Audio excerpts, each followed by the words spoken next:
Assalamualaikum warahmatullahi wabarakatuh. Perkenalkan, nama saya Yohanes Tanio dengan NIM 24095. Di sini saya sebagai ketua kelompok dari kelompok 3 PAW untuk Project UAS yang berjudul Fresh Laundry. Nah, di sini saya akan menjelaskan beberapa alur dari proyek yang telah kami buat. Sebelumnya kami akan memperkenalkan diri kepada anggota tim kita masing-masing. Silakan. Oke, perkenalkan nama saya Surya Maulana Ahmad dengan NIM 24160.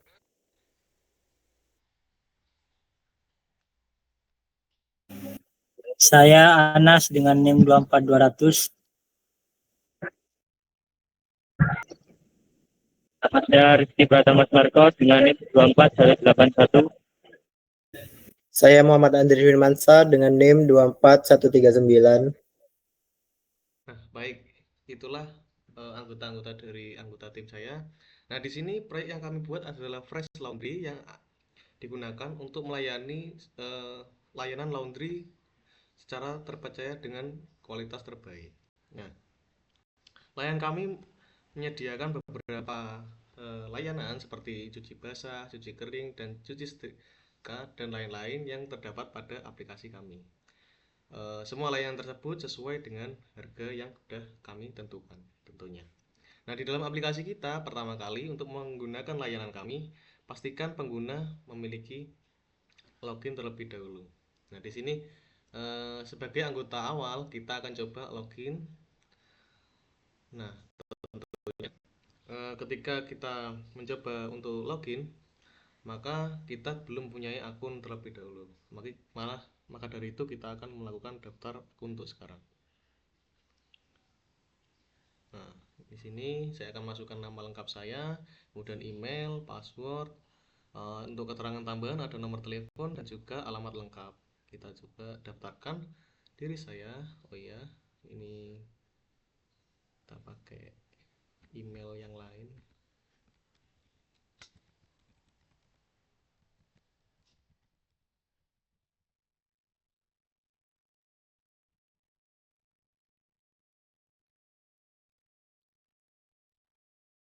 Kita akan daftarkan terlebih dahulu.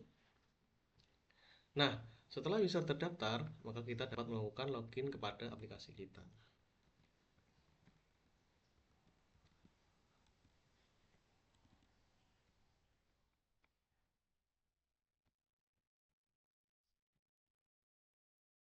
Nah, di sini user ketika sudah mendaftar, maka user akan ditampilkan kepada halaman dashboard ya. Pengguna akan ditampilkan ke halaman dashboard. Di halaman dashboard ini menampilkan semua overview termasuk kita dapat membuat pesanan secara langsung di halaman ini. Nah, eh, misalkan saya ingin membuat contoh pesanan, di sini saya ingin memesan sebuah layanan cuci kering ya, dengan harga 10.000 per kilogramnya. Di sini saya asumsikan di saya kemungkinan beratnya 5 kilogram seperti itu. Nah, di sini terlihat overview pesanannya ya, estimasi pesanannya seperti apa dengan tanggal masuk dan juga estimasi biaya. Nah, di sini estimasi saja ya, bukan berarti biayanya akan selalu tepat seperti itu. Para admin akan memverifikasi terlebih dahulu untuk mengatur biaya yang sesungguhnya. Saya akan buat pesanan saya. Nah, pesanan telah berhasil dibuat. Nah, untuk awal pasti statusnya pending untuk melihat pesanan tersebut masih belum diverifikasi oleh admin yang tersedia. Nah, di sini ada transaksi-transaksi yang dilihat oleh user ya. Jadi kita bisa memesan beberapa kali servis untuk laundry tanpa harus membuat akun berulang kali. Seperti itu. Sebagai user, dia mempunyai akun pribadinya masing-masing. Nah, dengan itu user juga mempunyai profil masing-masing untuk dirinya sendiri. Untuk penyegaran, kami membuat update profile. Nah, di sini si user juga bisa membuat profilnya menjadi lebih menarik ataupun mengganti namanya, nomor teleponnya, alamat email, ataupun alamat lengkap jika alamat tersebut ingin diganti. Misal saya ingin saya ingin mengganti nama lengkap saya, walaupun ini tidak mungkin sekali terjadi. Nah, kita simpan. Nah, di sini nama lengkap saya sudah berganti. Seperti itu. Nah, untuk di halaman user jika tidak ingin keluar dari aplikasi service laundry kami, maka pengguna dapat logout dari akun yang tersedia dan tidak lagi menjadi pengguna lagi. Kemudian daripada service ini juga ada admin yang melayani. Admin yang melayani ini juga ada di satu laman yang sama, namun mempunyai otorisasi akun yang berbeda. Nah, untuk menggunakan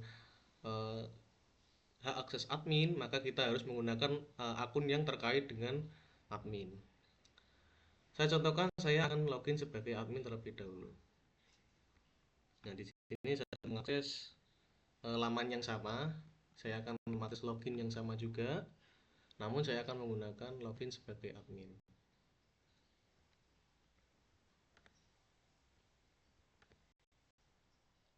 Nah, tentu saja login di sini banyak pilihannya. Nah, kita tidak hanya dapat menggunakan username, dapat menggunakan email ataupun password, tetapi kita juga bisa menggunakan login berdasarkan otorisasi dari aplikasi Google, dari akun Google.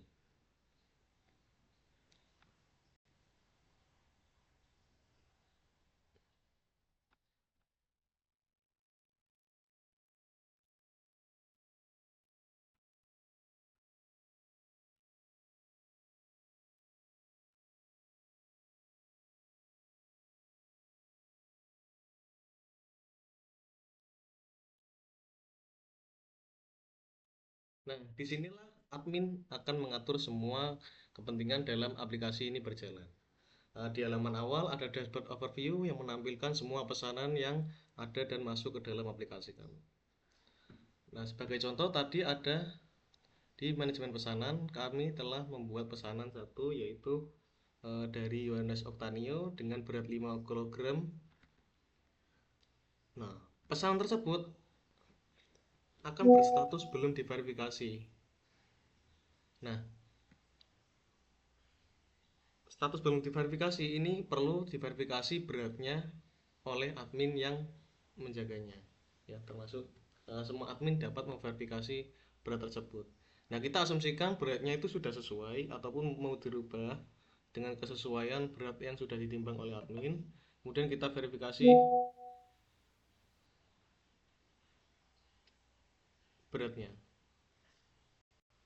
Nah, jika sudah diverifikasi, maka pembayaran akan muncul dengan harga yang sudah ditentukan. Nah, ini akan berstatus belum dibayar ketika user belum membayarnya.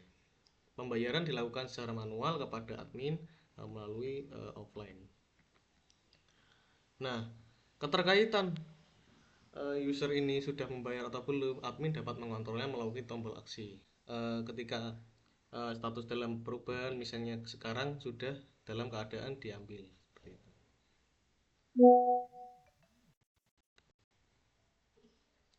Nah, di sini manajemen order menanganinya. Kemudian semua dari order tersebut menganut ke dalam master harga yang sudah ditentukan oleh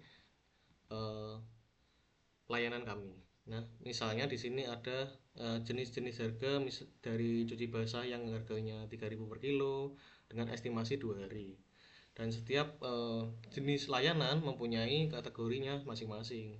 Misalnya di sini dengan kategorinya ekspres ini bisa lebih cepat daripada yang biasa, ataupun yang dengan kategori setrika, kering, setrika, seperti itu. Pelanggan juga akan dapat dikelola melalui admin melalui tab data pelanggan. Data pelanggan ini menampilkan semua pelanggan berdasarkan informasinya yang sudah terdaftar pada aplikasi kami.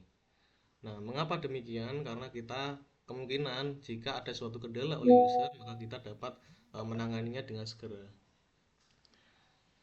Seperti halnya di sini ada beberapa pelanggan, kita dapat melakukan aksi beberapa seperti nama lengkap, nomor telepon, email, dan alamat lengkap jika user tidak dapat melakukan perubahan secara mandiri. kita dapat melakukannya secara privilege sebagai admin.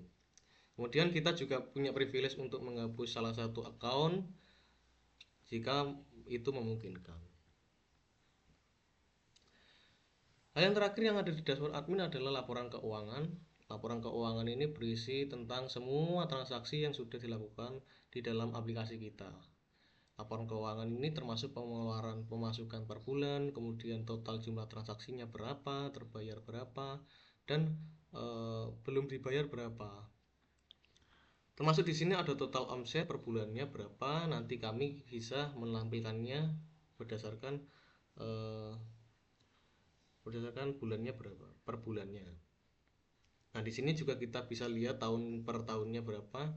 Karena di sini masih tahun 2025 saja yang tercatat, kita dapat mencetak elemen tersebut di tahun periode 2025.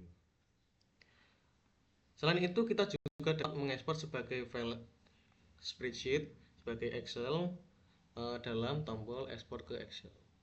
Nah, di ekspor ke Excel ini akan menampilkan sebuah tabel untuk tabel Excel yang kita dapat kelola lagi nanti di aplikasi spreadsheet ataupun aplikasi Microsoft Excel. Dalam laporan analitik, di sini juga ada laporan-laporan yang sebelum selesai ordernya. Nah, order belum selesai ini akan terjadi ketika pesanan lewat lebih dari 3 hari. Kita dapat memperingatinya dengan mengirimkan pesan langsung kepada pengguna yang tertuju. Ini hanya terjadi ketika pesanan lewat dari 3 hari belum dibayar. Sekian dari saya. Jika ada kurangnya mohon maaf. Saya mewakili anggota tim kelompok 3. Wassalamualaikum warahmatullahi wabarakatuh.